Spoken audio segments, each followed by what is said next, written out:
Well, Canadians are generally known for having a kind and generous nature, but something seems to have changed in recent years. Fewer Canadians are giving to charity, and when we do give, we're less generous than we used to be. And you may be surprised how frugal we are compared to our neighbors to the south. Lauren McNabb reports.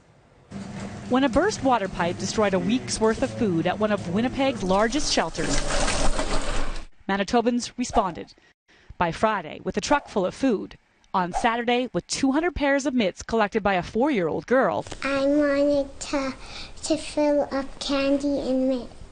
By Monday, $66,000 in donations from its Christmas drive. An amazing turnaround in less than a week that, from absolute disaster to actually being better off than we were before.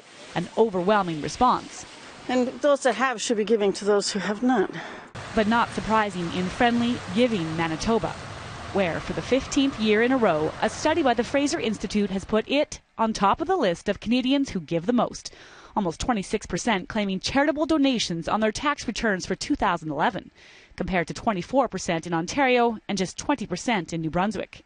We're kind people. We live in a cold climate, but we have really warm hearts. In a province with one of the lowest weekly salaries, Manitobans actually donate the largest chunk of their earnings too, almost 3 times those in Quebec.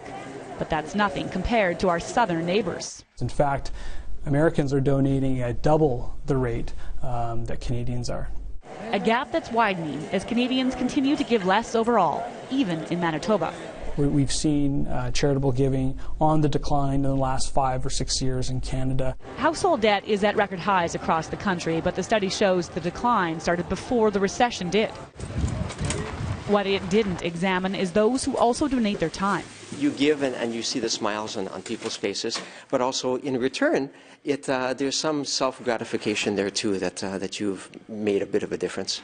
Proof that giving actually feels better than receiving, even if some Canadians aren't feeling as good as they used to tonight. Lauren McNabb, Global News, Winnipeg.